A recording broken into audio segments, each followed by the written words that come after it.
Okay, so we'll go ahead and take our attendance and then we can get started from there. So I'm pulling up the roster right now so we can get started. You like one of those multi-computers now.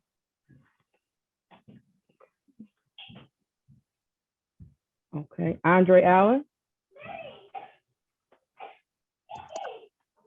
Chief Boone. Present.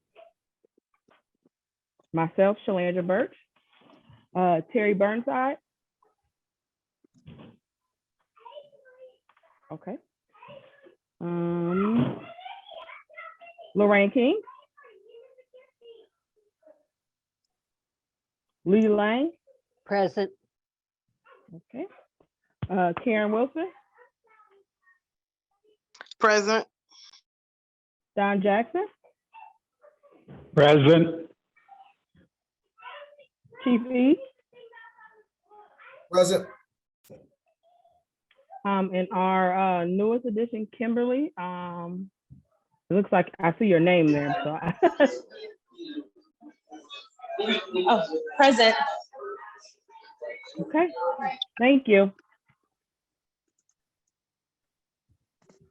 Give me 1 second. All right. So we have 7, and then we have a couple of names I don't recognize. Is anyone who is Moto Z24? That's Mr. Jackson. Okay, thank you.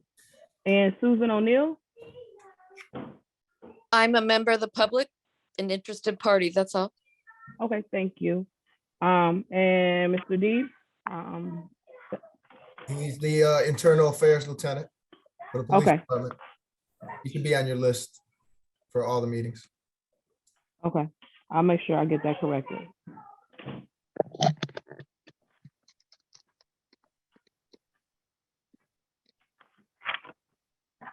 Okay, we'll go ahead and get started. Did everyone have a copy of the agenda?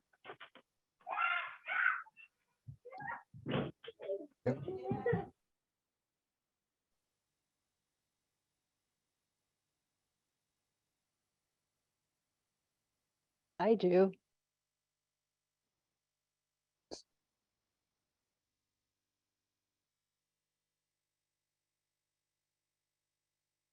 We need to go ahead and approve the minutes from the November 10th, 2022 meeting and the December 8th, 2022 meeting.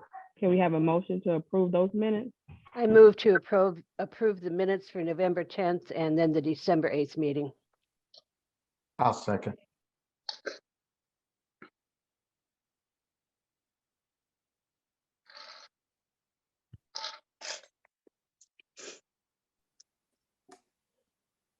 Okay. I'll go around the room now to make sure we confirm that those minutes are approved. Chief E, Yes. Kat, I Yes. think I forgot to add you earlier. Karen Wilson, Yes. Mr. Jackson, Yes. Yes. okay, thank you. I don't think I forgot anybody. All right, so we'll jump right into what our meeting is for this week. First, I want to thank everybody for being present at our meeting today. It's been since December that we've been able to meet and have a quorum, and I want to thank people for RSVPing for this meeting. I really appreciate that. And I want to start our meeting off with clarifying what the advisory committee is and what we can do, so that way we can start to take steps to move forward. So I want to start first by reviewing the ordinance, and just give me 1 second so I can share my screen with everybody.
Is everybody able to see the copy of the ordinance? I can. Yes. Okay, perfect.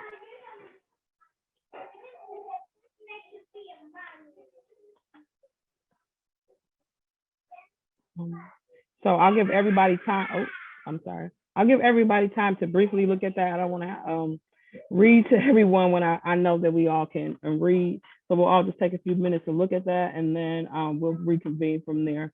I want everybody to just review what the ordinance is so that we understand as an advisory committee what we can and what we cannot do moving forward. And then I have a sheet next to show you all what we, some ideas that I have for the future. So I'll give everybody like 2 minutes to look it over.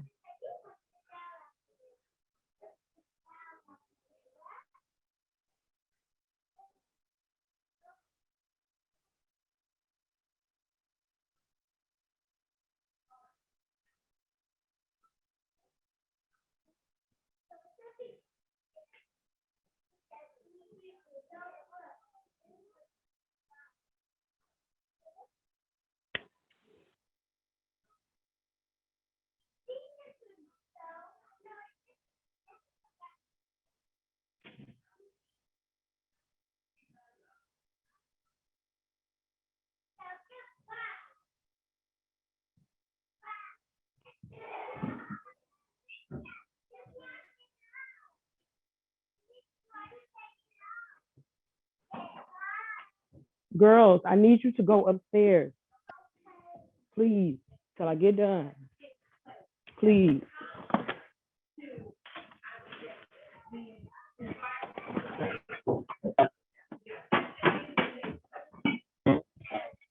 Go upstairs until I'm done working. I'm serious. Don't come back. I'm serious. Upstairs until I'm done.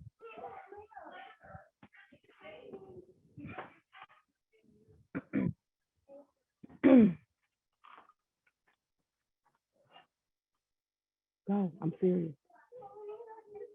No, I need to work and I need you upstairs.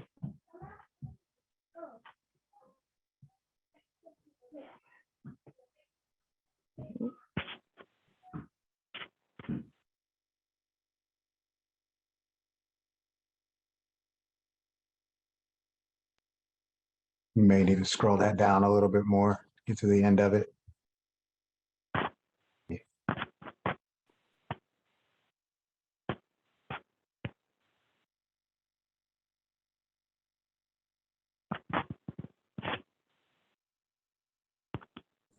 Shalandra, you're muted right now.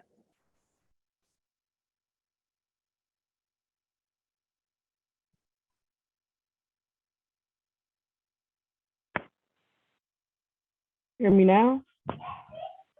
Yes, uh-huh. Okay.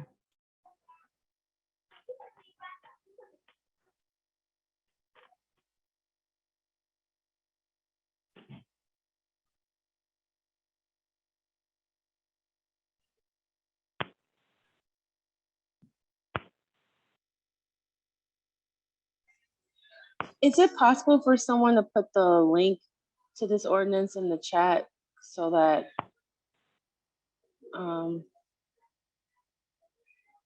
we can reference it? Yeah, it's also going to be, you're going to get a copy of it. Okay. But yeah, I could do that. I see the chief just did it. Thank you. Okay.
Was everybody able to review that to the bottom?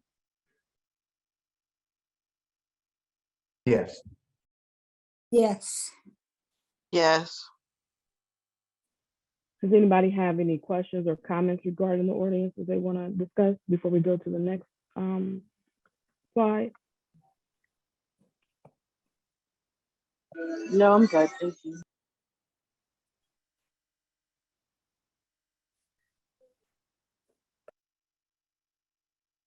Okay.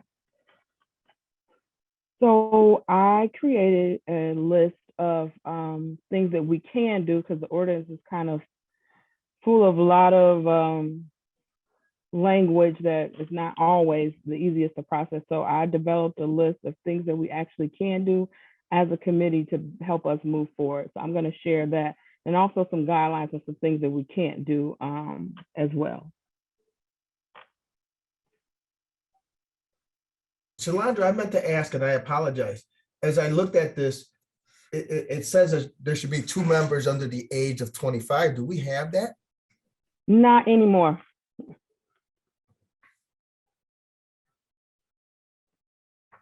But if you know somebody, please.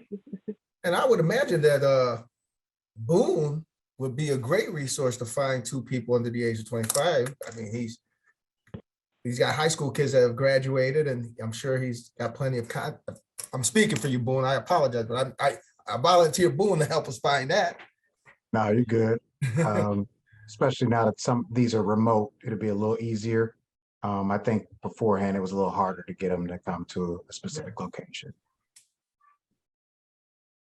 Boone, do you have any contact with any of the Bradley students that might be interested? I do not. I know the one that just left us, she was a Bradley student.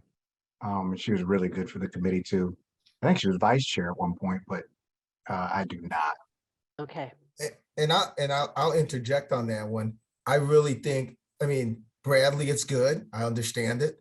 But if they're not from Peoria and they're just here going to school, are they really the appropriate voice for this group, right? I imagine we want to hear from our young Peoria natives that are here. Maybe a Bradley student, but just my 2 cents into that I think you want to hear from those that are from here.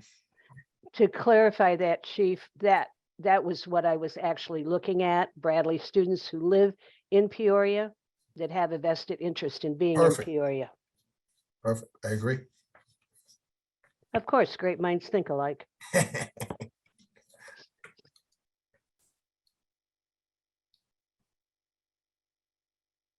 Next up, we have a outline that I developed. It talks about the purpose of the committee, and I'm going to make this small so I can review this for everybody.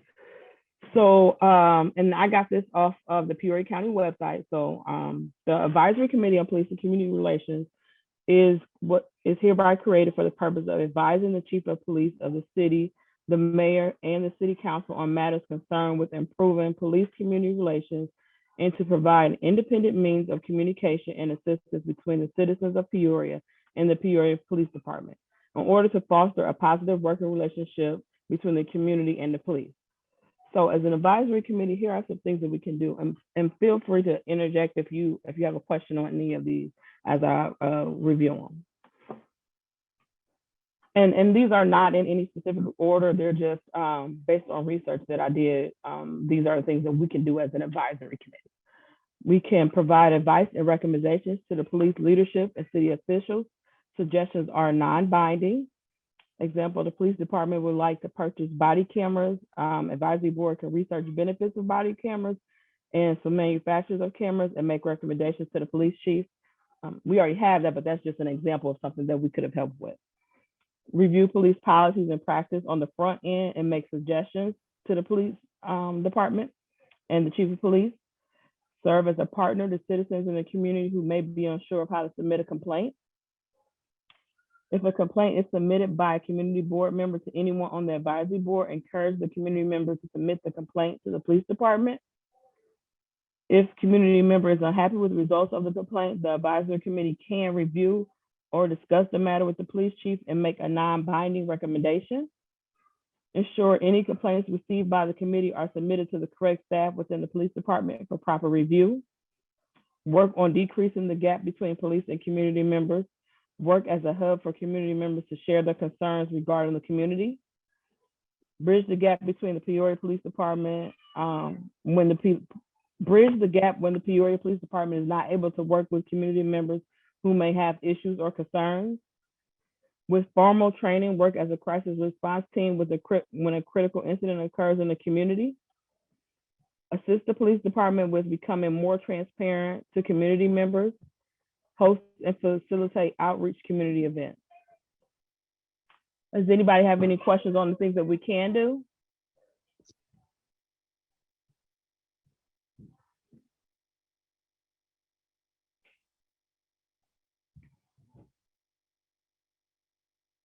Okay, I'm taking that as a no, or can you all hear me?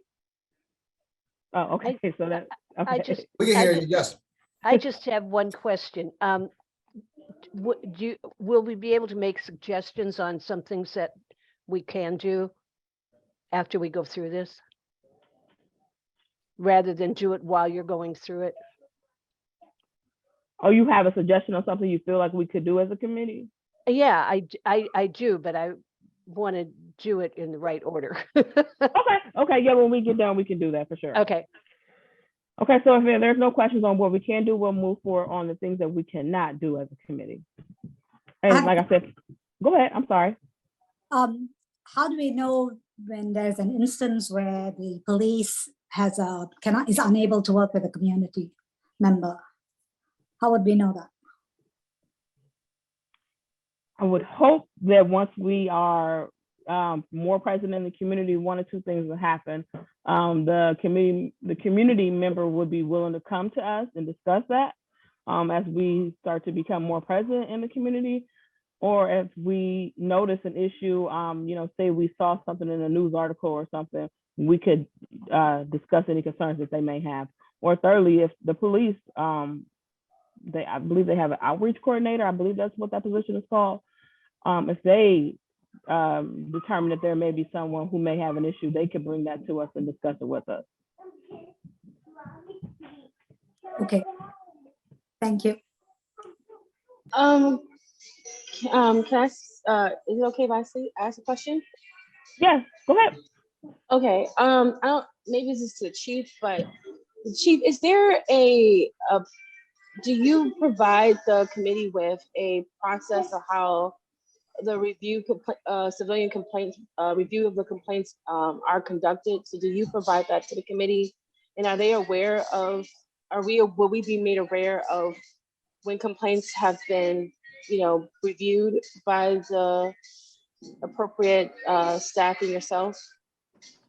So part of this, I think that's what Shalandra is getting to here on her part. Part of it is we're responsible for providing the advisory committee with a summary regarding the nature and outcome of complaints during each reporting period. So I guess it's every, and I think that's what we're going to hash out here, because it hasn't been really made clear up to this point, kind of the rules here. But they know who our internal affairs lieutenant is. He's explained the process in the past at previous meetings, and how complaints are intaked, how it goes through his process, and how it eventually lands on my desk, if that's what you're asking. And Deeb is part of these meetings to give that update on every meeting.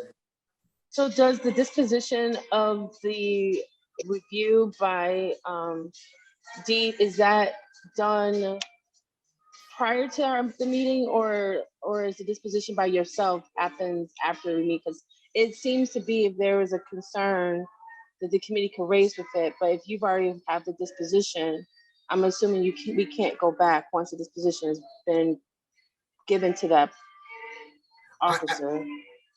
Once the disposition has been, right, so if it's exonerated, is that what you're asking? Yes, right. If it's unfounded or founded, Right. however the terminology is in Peoria.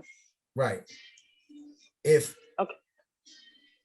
I'm not sure, I might be. So I guess the question is, by the time the complaint review, so Dee's review the complaint, it goes through your internal processes and then it gets in front of you for a final disposition.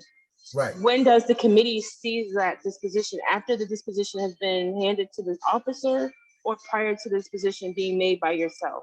After, I think based on what Okay. I've read here is if there is if after it's reviewed, is there's no agreement, that person can go to the committee and say, hey, I don't agree with this disposition on this complaint. Then the board can review it and then give me their input as to So, what. so are they only able to review, so are we only able to review then the summary report, or we actually review the actual file of the full report? They only reviewed if there is if a citizen, if they're not in agreement with what happened, what the Right, but what we review is only the summary report. We don't review the actual file of the investigation. I don't know how they've done it prior. Okay, I'm only asking these clarifying questions because I'm trying to get a feel for what our role is, because it reads, just reading the ordinance, it's a lot of holes I can poke in it, but I know that I'm not here to do that, but I just ask those questions. Thank you. Yep, and those are quite frankly questions I have asked. We have been no true clear direction with the group. Which is where we're moving forward in the purpose of the meeting. I see Deeb just popped up. Go ahead, Deeb. I think I can maybe clear up some of this. So a complaint comes to say a written complaint, it rises to the level of administrative inquiry. We look into it. When I'm done with those, I send out a letter to the complainant that says it's exonerated or there was something indicated, whatever the case may be. The bottom part of that, every one of those letters also says, and I don't have one in front of me, the exact verbiage, but it's got the contact and email information for this committee. And essentially it says, this was the findings. However, you can still reach out to the committee. And I don't want to use a term for further review, but it's for lack of a better term. But every one of those, I use the exact same language on every response letter that says, this is what the finding was. It was exonerated. Or if it says, yes, we did find violations, I'm not going to put that in there because I'm not going to say what, somebody was disciplined or what have you. But yeah, every one of those letters that I send a response to is got that language at the bottom of it, including, and it's literally cut and pasted, and I put it on the exact same verbiage on all of them. But it has the, I believe it was like an email address, and there was another contact portion through the city website for it. So that's all sent back too. So they do have that in hand for the ability to come to this committee as well and raise a concern about the complaint. I think hopefully that clears it up a little bit, because I think that might be what was being asked. Okay, Thank you. No, I think that helps. Thank you. Sure. Okay, we'll move on to the next section of what we cannot do as a committee. And I think this is kind of what we're kind of getting hung up on. So I hope this clarifies some things and we can start to move forward. So as an advisory committee, we cannot work as a citizens review board and review complaints of misconduct, conduct investigations, or review the work of internal police disciplinary processes after something has gone wrong. We cannot develop written policies for the police department. We cannot become involved in an investigation of a complaint. We cannot infringe upon the functions of a board of fire and police commissions, the chief of police, or the equal opportunity or EEOC of Peoria, Illinois. So I think that may clear some things up. So we can make suggestions on policies, or we can, say, hey, this complaint came in. What is the police department doing different to address this for the future? But we can't work as a citizens review board. And I think that is what we've kind of got hung up on in the past, because it's not a citizens review board. So I think that's what some of the issue in the past has been. But it kind of is. But it kind of is, because so that's where I'm confused, because reading the language of the ordinance, you have the right to request a review of a complaint if it's been brought to your attention by a community member. So in a way, you do have the ability to review a complaint. No, you cannot give the final, recommendation for disposition, but we can review it. And then it also says something about reviewing policies. No, we can't write the policies, but we can give we can bring to question policies to give, to advise to give to the chief. No, we don't have the ability to write or change the policies. So I guess the ordinance is very convoluted in how it's written, and chief, and I see that we have our assistant attorney on the call, Mas. The ordinance needs to be kind of reviewed, because I think that ordinance is very convoluted the way it's written. It's confusing me, and I'm pretty well versed in our ordinance. When Hey, you Kimberly, why don't we, I'll let you know like the history just briefly. We've had this conversation and we had like a subcommittee at a certain point to try to work towards steps, because I've been sitting on this committee just as legal advisory capacity when I can be for the last couple of years.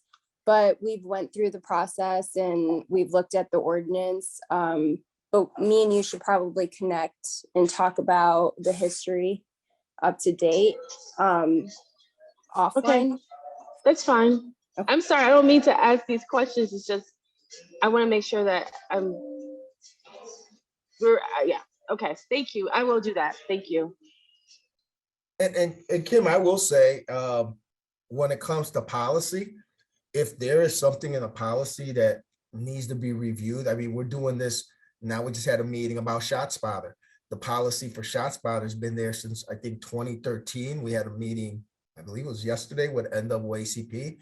I think one of them that was at the meeting is on here, if I'm correct. Susan, maybe?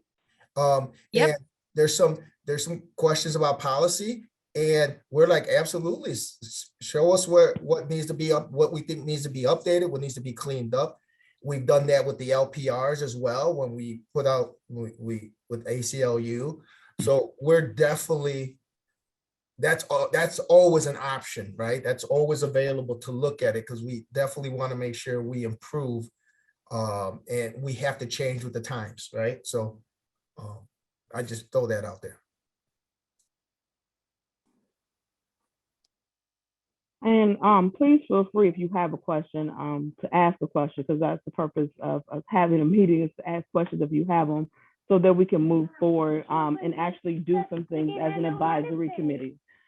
So I'm open to asking the questions, but go ahead, I'm sorry. No problem. I didn't mean to interrupt you, but on that same note, if there is, like Susan can attest, you can't just say, hey, we need to change this on the policy. We have a legal process. It goes through our legal team, through our attorneys, and then there's communication back and forth. And if at some point we come to an agreement on what that is, but our legal team, that the chief of police is not an attorney.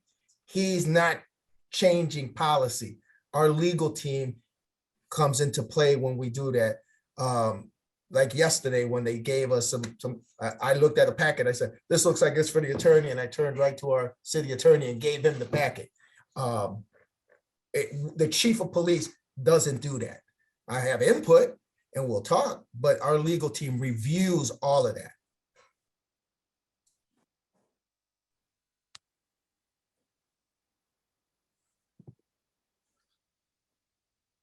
Does anybody else have any additional questions? Does anybody want anything clarified, or we kind of have an understanding of what we can do moving forward?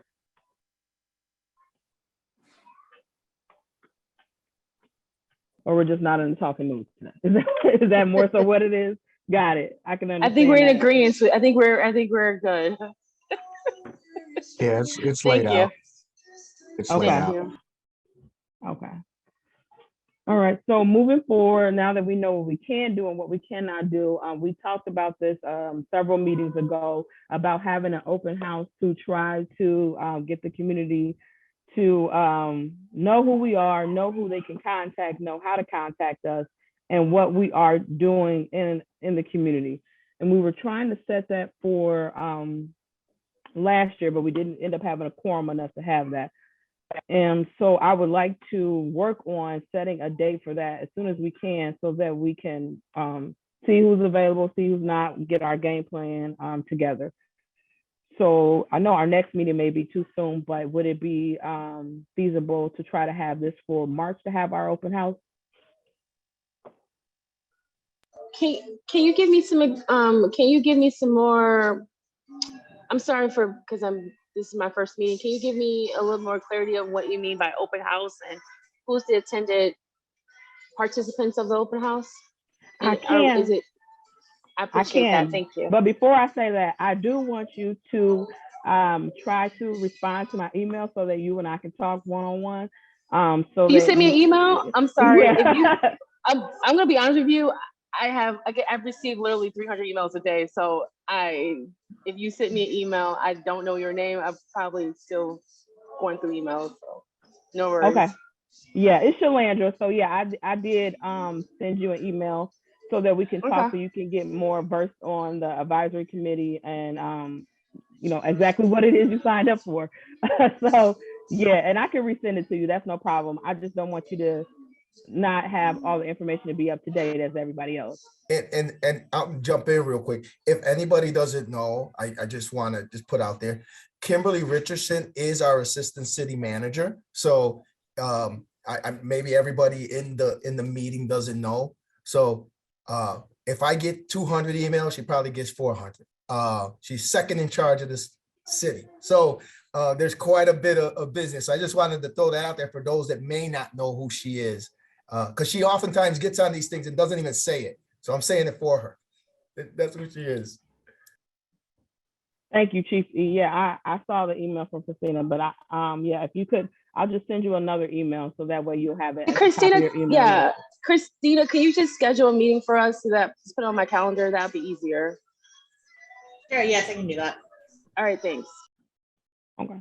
So the meeting that we're having is to try to get the community to better understand what the advisory committee is and how we can support bridging the gap between the police department and the advisory committee, and just letting them know if they have a complaint, if they have a concern, if they just want to talk about things, we can do that at the open house. We'll have some flyers present. We'll have, hopefully, her advisory committee will be present there to discuss any questions or concerns. And that way the community is just more aware that we are an avenue of support for them. So that's the purpose of our open house.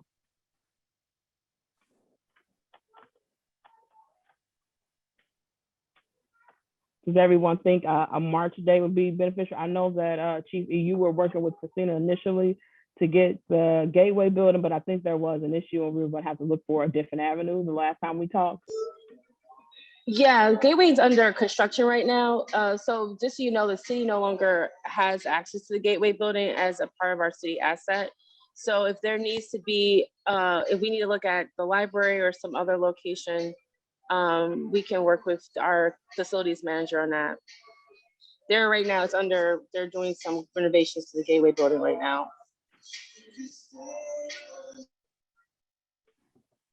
And Shalanda, you wanted away from the PD, correct? We wanted, yes. Yeah, right. So yeah, if I remember correctly, yeah, we'd have to figure out a new location for sure. Okay. I knew it one time, I think it was before I got on the committee, but I know they had some, I thought at Carver Center or something like that. I don't know if that's an option still too. I mean, we also have the chaplains here, and obviously there's buildings, churches. It's just a matter of, you know, which direction you want to go.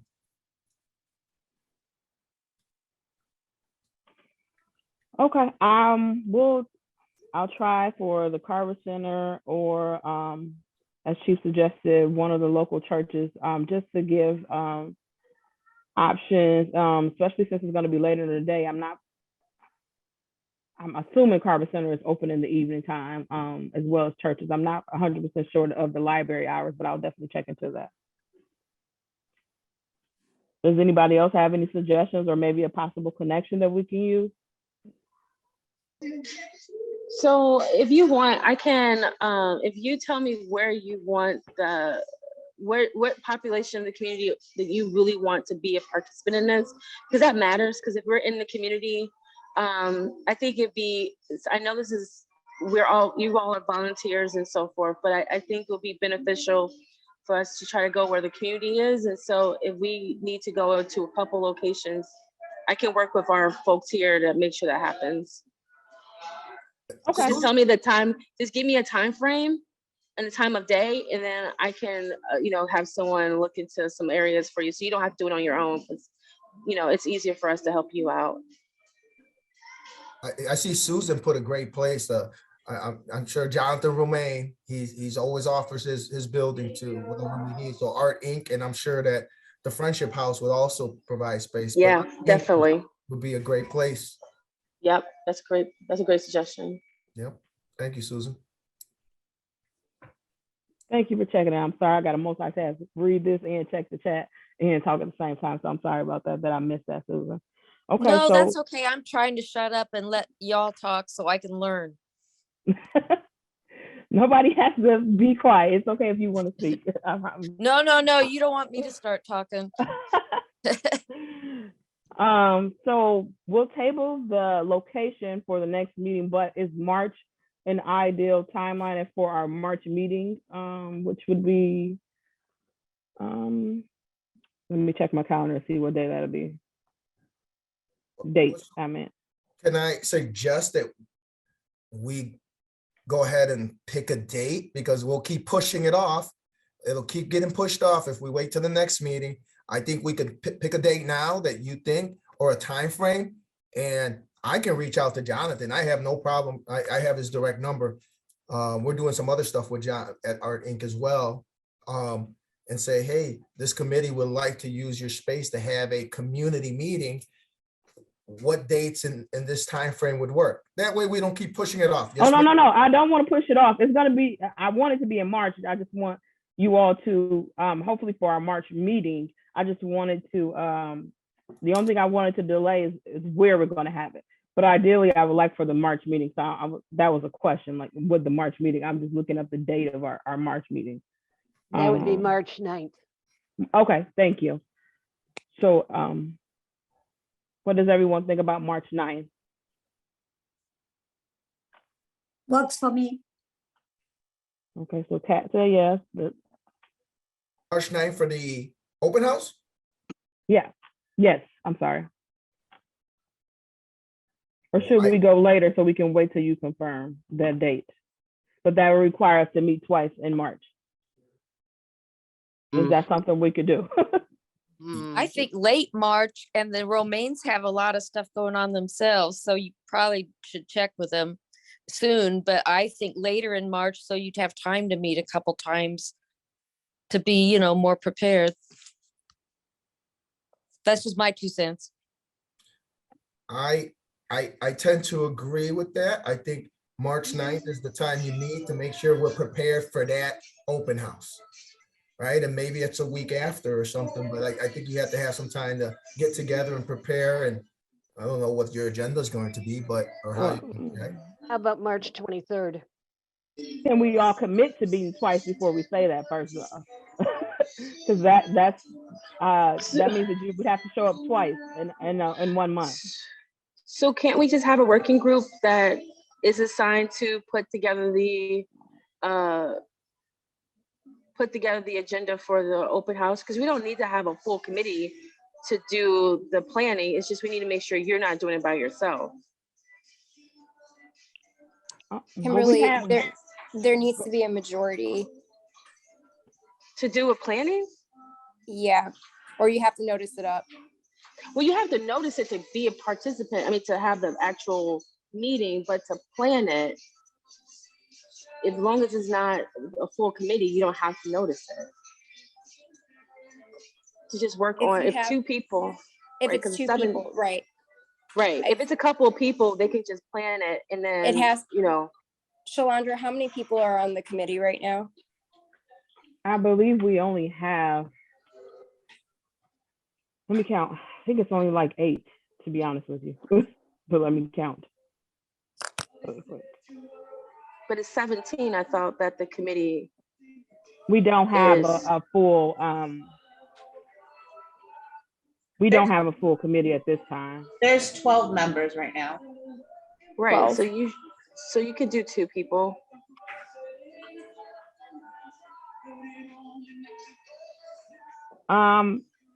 Well, that depends. I'm gonna say there's 10 members right now. Christina, I think you and I kind of talked about that before. So for now, I'm gonna just say 10 for sure. So I don't Shalandra, know- are you talking about the letters that you sent to the 2 individuals that are still officially part of the committee, but you haven't heard back from? Yes, Okay, until they're officially off, they're still considered part of the committee. Right.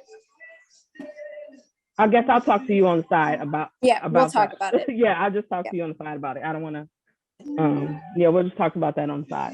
Shalandra, Yes, I'm sorry, I turned the volume down because I got on the phone. What day did we pick, the 23rd? we were trying to, I think, I don't know, can anybody else hear that music or is that just in my mind? No, we hear it. Okay. So we were thinking March 23rd, but I was saying, is that a date that people, because that would require the committee to show up twice in 1 month. And I would just have expressed a concern about, is that gonna be possible to get people to show up twice in 1 month? But I'm open to that date and I'll be there for twice, but I just don't wanna, Yeah, so I just We've got off had- the phone. I just got off the phone with Jonathan. I okay, said, can we use your place? He says, whatever we need is ours unless they got it booked. I told him to check the 16th, the 23rd, or the 30th, just to say, hey, those are Thursday, which of those are available, which are not. He'll be texting me in a little bit to tell me. They're checking the calendar. So okay, it's a yes for Art Inc. If you want Art Inc., it's a yes. okay, thank you so much for that. Does anybody else have an opinion or are we set in stone on that location? Do we have to pay for that? Because we don't have a budget. Okay, I just want to clarify. I just want to No, You don't clarify. have to worry about it. You We're- good. We're good. Okay, We're okay, good. okay. Just want to clarify that. So we'll wait to follow up, but tentatively it will be a Thursday in March. But I didn't hear everybody confirm if you're going to be able to come more than once. So if we could just get some confirmation that we will be able to show up more than once in March. And we could just, I'll be out of town on the 23rd, but any of the other days will be okay. okay, thank you. I'll be here on the 23rd. I mean, does I'll it be necessarily available. require everybody to be there? It's not another meeting, right? Does it necessarily that we don't have to have a quorum? You're presenting to a community about this, right? Right. Does that's I don't Right, think there's we no need a action. quorum, but we do need more than just myself, though. yeah, absolutely. I'm just throwing that out there. I'll be there. Okay. Shalandra, you'll know I'll be there. I think it might go over a little better if we kind of show a united front. If we aren't able to show up, that's kind of going to be hard to convince the community to show up. Chief Boone, it looks like you might want to say something. No, I was just saying I'll be available both times. And then also whatever date you confirm, just I guess let media know so they can be there and kind of spread the word as well. Okay, thank you. Kat, I don't think we heard from you.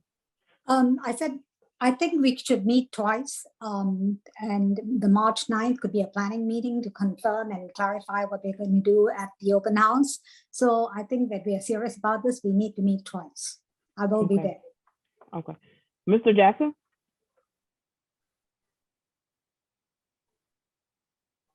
Okay, maybe he got disconnected. Okay. So the 23rd is available. after 6 o'clock. 6 o'clock on up. Okay, So if you guys want to book the 23rd, it's available because they have after school programs until 6. okay. Is everyone agreeable to that date? I know Karen won't be available, but everybody else that's planning to be present with the 23rd after 6 p.m. work? And maybe just an hour long, just like 6 to 7, maybe? Yes. Okay, the 23rd, March 23rd, 6 to 7 at Art Inc. Is where we're saying our open house is gonna be. Yep. Okay, And you always got Peoria Public Schools as a default. We use those PLC rooms for safety network meetings and stuff like that. So if you ever need that, I can always book that. perfect, thank you. Maybe maybe we already got our option for our next one. Thank you. Yeah, because that's in the heart of the East Bluff, and I think that's an area you need to target as well. Great. Very good point. Well, I have a question. Would it make sense then if we're going to talk about open houses to have an April 1 in East Bluff? I mean, so it'd be this, it's just a road show almost. Yeah, I think they used to do that before, kind of have the traveling ones at different zip codes, and they said they were really highly attended.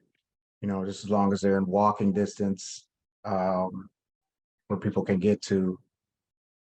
So I was kind of thinking Carver, you know, the areas that need to have more meetings closer. I'm more than okay with keeping it rolling. That just means that we would have to have commitment for twice in April and twice in March for advisory members. Well, I have a question. Why? So the meeting in April would be, and it's me with the music, by the way. I'm in a hotel lobby. But the meeting in April that you're mentioning, that's our normal meeting. Could we, in lieu of having that meeting, just have the one meeting that's the community meeting instead? I know maybe that's a conversation for the next meeting to have that discussion. We'll table that to March 9th. Let's try to get through our first planning meeting. And then once we have everything outlined, if we are comfortable moving ahead, then we can move ahead and then we'll set an April date. Or maybe it might be better to set a May date. Just to give our community members so they're not back to back on twice a month commitments. So we'll just bring that back in March, about April. Can everybody agree on that, or have any thoughts, feelings, or objections about that? I Okay, agree. I agree to that planning mode. Okay, do we need to take a vote on having the open house for this date, or how does that work? I'm cool with that. It's fine. Do we need to set a motion for that, or we'll just move forward? Let's just move forward. Okay, everybody's kind of on silent mode today, so. All right, our next, now that we have our town hall, we discussed our ordinance, our next agenda topic is Chief E, you have the floor.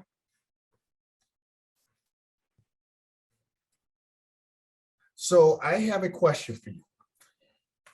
Since we're kind of revamping here and doing, what do you guys, other than what Dee is he's here to talk about, what does the group want to hear from the police? Because it's often been, we have crime stats, we have this, but what does this group specifically want to hear? Because I don't want to waste your time. And Deeb is going to talk about the internal affairs stuff, right? Or complaints, if you will. Is there something else that you want? Well, I don't know if this is the right time to bring it up, but I know that first off, the city has hired a outreach worker. I believe his name is Keith McDaniels. we've never heard of anything that he does. And you never read in the paper that he's got any kind of programs going on. So I would like to hear from him or what his program is. I've got somebody who's interested in becoming a member of this committee, and she is into volunteering also. So if we had some idea of what he does and what he needs maybe in the form of volunteers, that would be interesting to know. Perfect. So go ahead. Also, I know that you know that I'm an advocate for neighborhood watches. And I would like to have Sergeant White, is that his name? Yep. Who's in charge of neighborhood services. I would like him to come and either report through you or have him come for maybe 5 or 10 to 15 minutes. Tell us what he's doing in neighborhood services, how neighborhood watches are going, what are the status of them in the city, and what does he need maybe from this committee for volunteers to reach the community. And these are some things we can talk about at open houses. So maybe they could come to the open houses. And then, I'm almost done, Officer Hodges. I got an email from Andre Allen in December prior to the Christmas toy giveaway at the station. I called him because I didn't know what it was all about, and I found out that he's in charge of that. And he at the time didn't need any volunteers, but I would like to hear him talk more about his program so that if there were any people on this committee that were interested in volunteering, we could, we would maybe find out what his need is. Okay, so that's 3. Done. No, and that's perfect. That's what I'm looking for, because I want to have some clear direction on what this, and thank you for that. So yes, for next time, we'll have Keith McDaniels. There's a lot of things that they're working on. All the names that you talked about all report to Sergeant White. So we'll have Sergeant White on the next meeting to be able to report on neighborhood services, what's going on with our community engagement. We'll also get Mary Peterson on here as well, who's our community relations crime prevention manager, Okay. as well, to kind of talk through what we're doing. There is a lot of things. One of the newest things that's coming up is the safe neighborhood events that we want to do here in the summer, and some lock-ins and have kids come in, and it's a safe environment for them. But I will have them talk about that. Anything else? Yes. Anybody else? I have one more thing while we're at it, and you're on my screen. There's been a lot of question tonight about ordinances and review boards and all that kind of stuff. One of the things I think Officer or Lieutenant Deeb could do is, and he doesn't have to do it tonight because this is just came up, but talk about the differences specifically between an advisory committee and be specific about what a civilian review board is. Or I've got the research, I can do it. And then also the complaint process that is under the Safety Act. Because I don't think a lot of people are aware that our legislators have taken care of part of the complaint process through the Safety Act, which is now a law. And so rather than be confused at all these meetings because we don't understand the difference, he might be the one that could take care of some of the confusion. Well, I probably wouldn't have Lieutenant Deeb do that. I think I will speak with Mas and our city attorney, and maybe that's a presentation that Mas, I know you're on here. Is that something we could talk with Mr. Hayes about? Because now we're talking some other law stuff, and we want to make sure we're clear with that. So I will. Absolutely, Chief. Okay. So thank you, Lee. I'll have a conversation with Mas and our city attorneys, right, Okay. about a presentation on that. Okay, I think that would be useful. Yep, that makes sense. And so I want to make sure I got it. The complaint process under the Safety Act is what you're asking about, correct? Yeah. Yep, okay. Yeah, and how it, because my understanding of the Safety Act is once it goes to the board, if there are charges filed, Safety Act, the board has the final say. And so I think we need some clarification on that. So I would really appreciate that. Yep. Anybody else? So I think just where I'm hearing, this one presentation is kind of just a special presentation. But I think everything else as NSU might need to just be part of these regular meetings. Somebody from the NSU unit to Mhm. talk about just kind of overall community engagement, Right. correct? Done deal. We'll make that happen for the next one. Thank you. So I didn't want to bring anything and start spewing off at the mouth about these stats, this, that. I want to make sure moving forward, we have a game plan. Anybody else? Chief, I- are you, oh, go ahead. No, you go ahead. You go ahead. I just want to ask, do you guys have like a seasonal schedule for when you start doing walk and talks, knock and Yes. talks? So we'll be talking about that here soon because we start those in the spring and we'll start identifying areas that, yeah, and I mentioned this to this group last year and we've talked about it. Love this group to be part of that. Asked last year for the group to be part of it. Some of them were, Lee was at a bunch of these walk and talks with us. So yes, we'd love for this group to be part of that. We will get some dates on that. We just haven't scheduled them yet. I just wanted to add perhaps just some more opportunities for if there are going to be some community events that we could attend that the police department is hosting, if we could continue to have that information provided that, you know, not even if we all don't go, if maybe just one or two of us go, I think that might be beneficial, something to add. Yep, and I think having NSU at the meeting will make sure that any upcoming events past that date, you guys can start getting that information from these meetings. Okay, thank you, Chief. And then we got Deeb on here. If nobody's got any other questions, I can have Deeb kind of go over what normally the committee would get, that summary regarding nature and outcome of complaints. Before he does that, is it okay if we ask Chief Boone if he has anything, and then that way we can kind of just, okay. Go ahead. Absolutely. It's your show. Yeah, I mean, I don't know if you guys needed to get anything from our team either, or anything like that, but just let me know. I didn't have anything extra.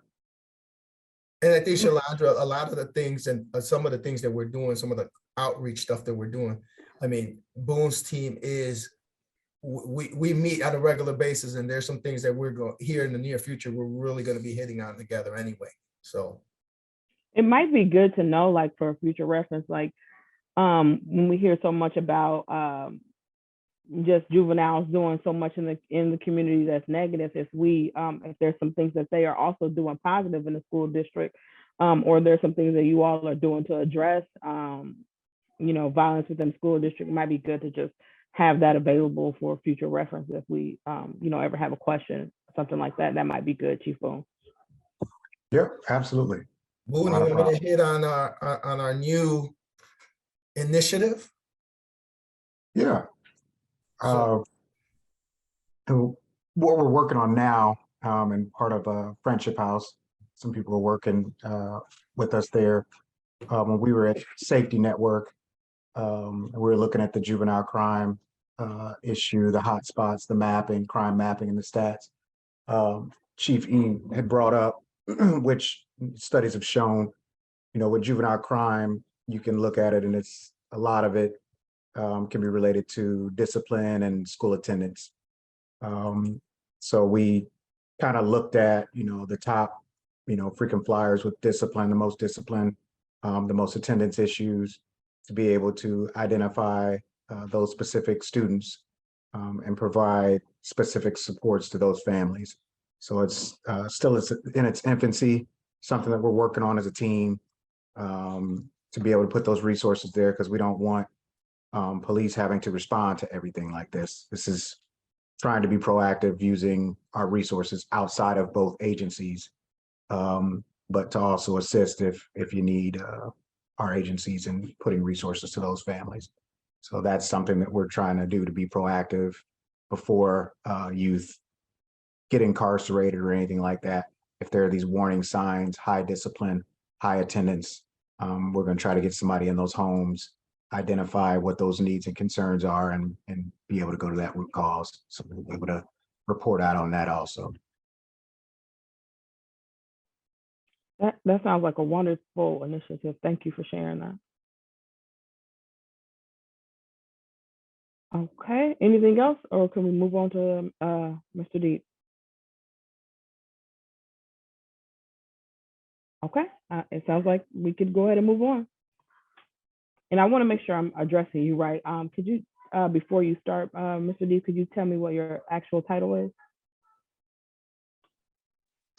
Yeah, I'm the professional standards lieutenant with the police department. And you'll have to forgive me, I'm in the back of a car on the way to a basketball game. That's why I've got bad lighting. So hopefully you can hear me. Yes, drive careful. Okay, good. Oh, I'm not driving. That's why I made sure I said I'm in the back of the car. So I wasn't sure what the total reporting period per meeting that you were looking for. So I went ahead and just went back to my records from the beginning of 22 up till today. So just as a breakdown, 2022, there was 35 written complaints. Excuse me, somebody was texting me, 35 written complaints. One of those came via our Facebook page. So that's I still consider a written complaint, if you will. It's not the official form. 3 of those were reiterations of the same complaint. One was a complaint from 2019. It was photocopied and handed back.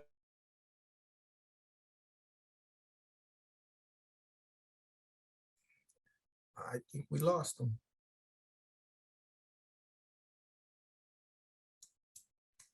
Sorry, I think I can't get out there. Might cut out for a second.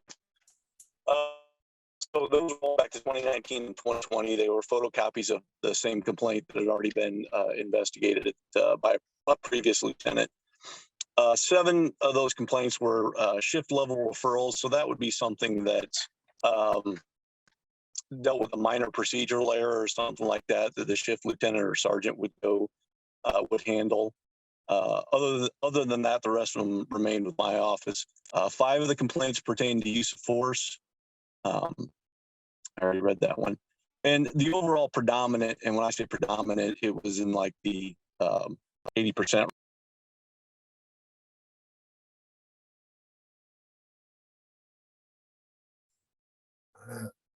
He fell off completely. Nope. Yep, he's there. Can't hear you, Deep.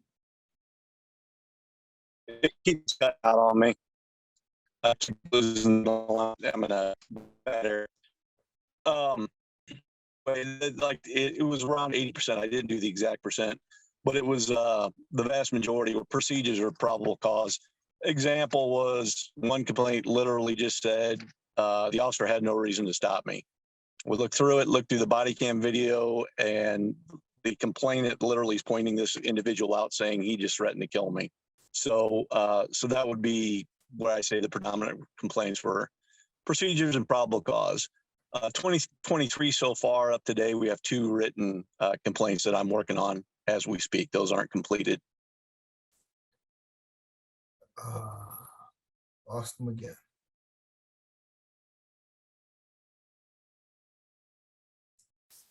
Deep, can you hear us? Yeah, sorry, this thing's cut on me. I apologize. Please bear with me.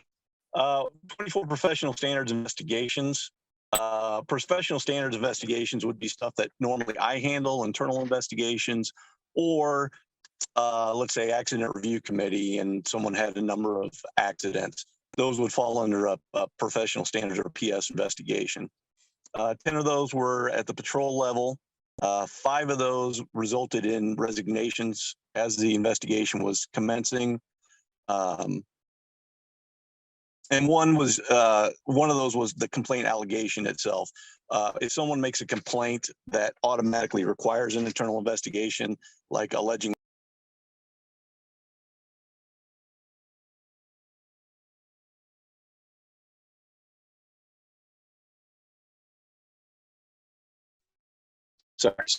something like that with investigation that I to that case, it was unfounded. It was did not.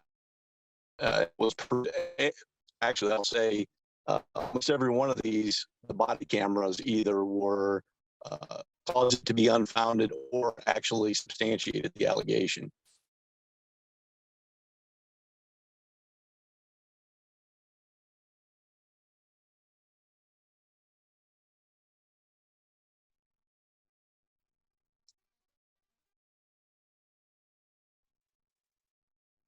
Did I lose you again? I'm sorry.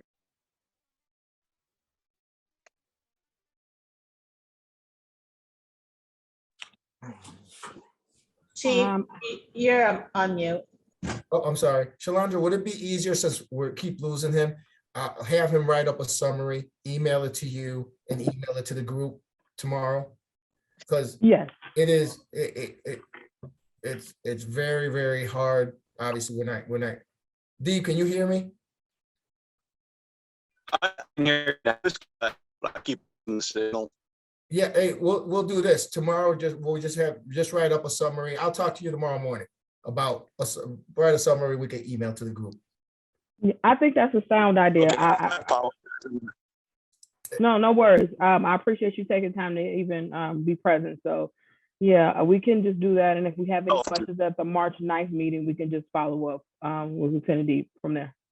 Yeah, let's just do that. Dee, have a good night. Okay. Go hang with your family on this basketball thing. We got it from here. Oh, Thanks. Okay, now if we have any citizens that would like to address the committee, we can go ahead with that next step now. Shalandra, can I take it a step back?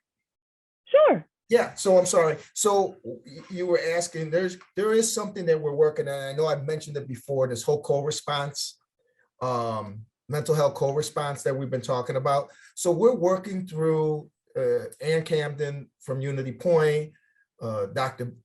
Booth from Unity Point, Dr. Camden, I said that, Dr. Knapp, and Monica Hendrickson. We just had a meeting and we're working on this new budget and we had to kind of just pivot. And I think one of the things that we're looking at creating with these funds that we're hoping to get, what's been interesting is these other cities that jumped on board have been funded already and we have not. We were very transparent in what we were requesting for in this budget, yet these other cities who really just kind of jumped on board and are asking us how to do it have been funded. We've kind of taken a pivot, and I think one of the things we're looking at creating as we move forward with this is a victim and community services unit that will work out of the Wisconsin Avenue substation. Change that, it's a victim and community services unit with its own director that does not report to a sergeant or lieutenant, but would report directly to either me or the assistant chief. And it's a whole subsection. If you were looking at the city's flow chart, when you look at the flow chart, you would see the chief, the assistant chief, those that report directly to me, but then you see 3 captains. This is a person that's equivalent to a captain as a civilian director over the victim and community services unit. And our social workers working directly in that chain to a non-sworn director, probably a master's level social worker or mental health worker who has these other social workers below them. We're working through that process now. Had that meeting yesterday. I think it provides this separation, but that connectivity as well to be able to have the information we have and that mental side of it as well to connect. So just a little teaser on that. So you have that.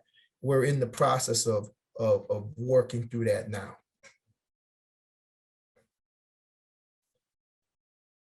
And that's it. I just wanted to throw that out there for you.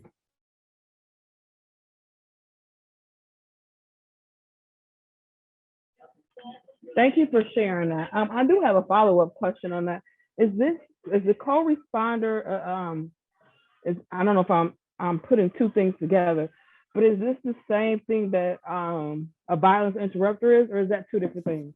So no, that's a different thing. That's a different thing. That's through that's through Cure Violence, but it'll all mesh, if you will, at some point together as we create, because the violence interrupters, when we do go with the Cure, will not be working out of the police department. It's separate, right? Well, how they're going to do it, and I think we're in the process now of RFPs for that.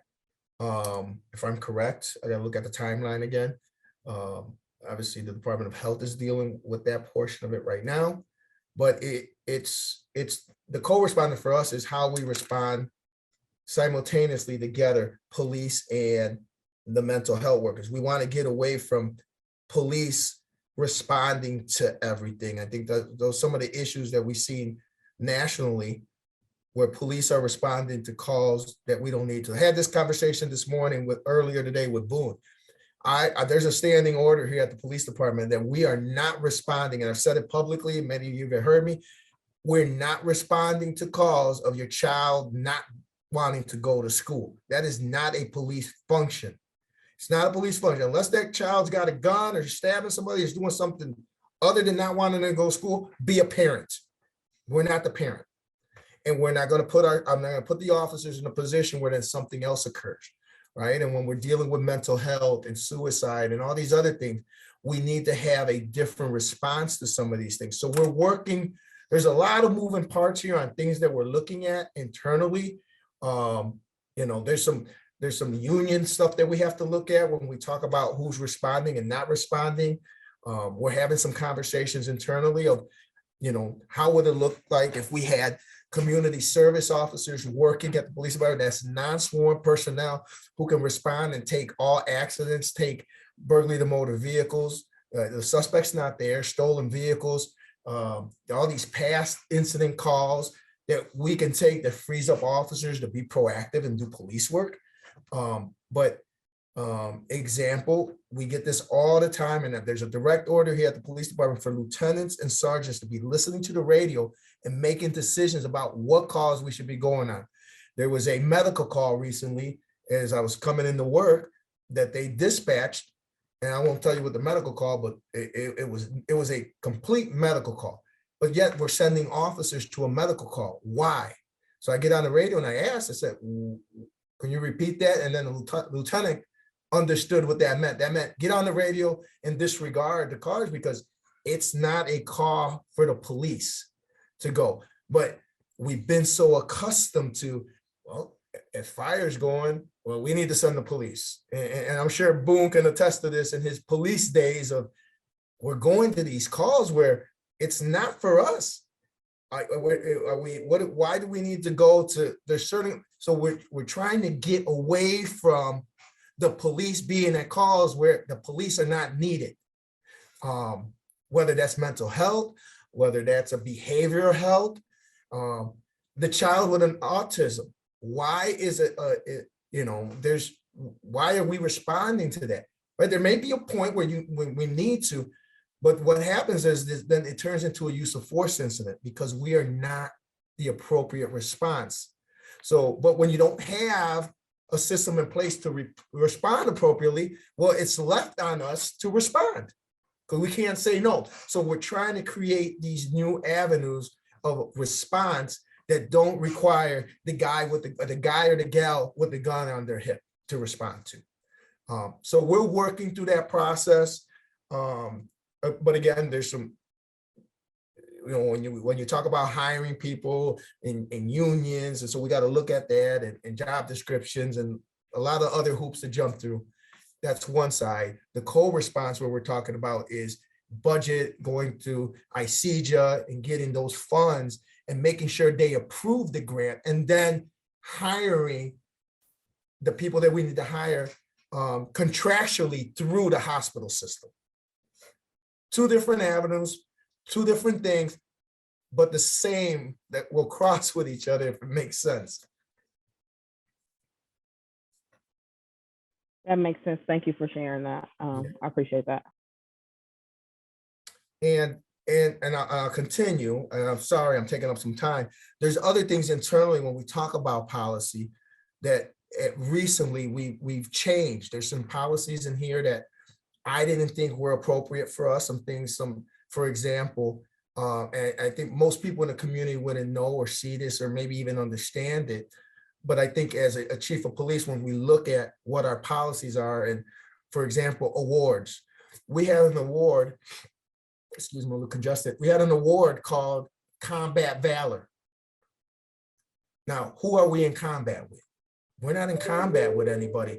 That's been an award that's been given here. I don't know how long, probably as long as this department's been here.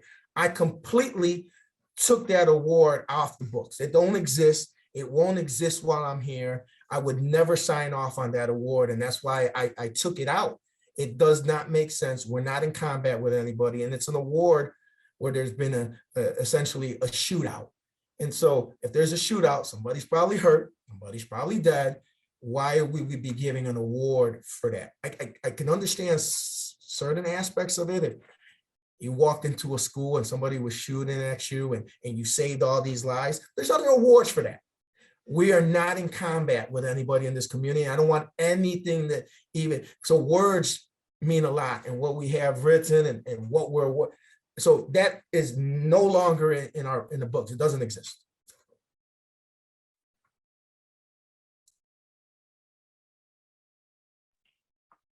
Now I'm done. I've been talking too much. I apologize. Well, that's your space to speak, so you speak how you want to in that section of the meeting. And I think what Chief was just talking about, just him relaying, because I don't even think he was going to say it. He had told me he did that and, kind of kept that close to him. Didn't even say he got rid of the award, but I think things like that in this forum is what the Police and Community Relations Committee should be about, getting this information out and seeing some of that change that's going on. So I'm somebody who was on that department at one point, and that combat valor was a big deal for a lot of people, and to take a step in the right direction and completely eliminate that, which I'm pretty sure was not popular to some people in there. No. But I commend you for that one. Yeah, and I've taken some heat, and I'll say that I've taken some heat here. There was another award that I completely changed. That there's an award. It was the Officer of the Year award, and I didn't think it's equitably awarded. Let's put it that way. It's not a legacy award, and because your father got it and now you get it, and some of that was happening here. And we did, and so we created, the board was made up of officers that received that award. So guess what? My buddy, man, I'm gonna connect my buddy to this award, and quite frankly, last year was my first year, and when the award came across, I had some questions because the person that got the award was never even nominated for the award. And the person that probably should have got the award, who was a detective with 100% clearance rate on all his homicides, didn't get the award. It looked like a popularity contest. And it's not a legacy award. It's not what you've done in the last 2 or 3 years. It is the Officer of the Year award. So I changed it, eliminated that board, created a whole new honors board that now looks at all the awards, and added a community member to the award, which is one of the chaplains who will sit on that board, as well as we added the PAPL president from the Afro League. There was no representation. There wasn't proper representation.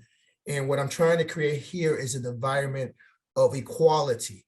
Not one person gets something or the other doesn't, just equality. Same thing we want to do out in the community, but we got to be able to do it in-house too. So there is some things that and when we talked about policy, I welcome you to look at the policies. They're there for you to look at. And if you see something that you say, as a community member, this strikes me a certain way, right? I would love to have that dialogue, because could we be missing something? There are policies here that have been long-standing there. And I welcome you you should look at the policies, and if there is something that you see, for example, that award was won, there may be something else that you see. Shalandra, it's all yours. I'm going to be done. I'm going to extend this meeting too long. I appreciate you discussing that and being willing to move forward with reviewing the policies, because I think that is something that we should be doing. I mean, everything can use some fine tuning every now and then. I mean, and they're just simply suggestions. We can't enforce it or make you do anything or make the police department do anything, but we can make suggestions. And I think that we should start to do some of the duties that we're supposed to be doing as an advisory committee, as opposed to just meeting every month and discussing things and not moving forward. So I appreciate your willingness to take the next step with that. Do we have any citizens present for our that would like to discuss anything or comments they would like to bring to the committee?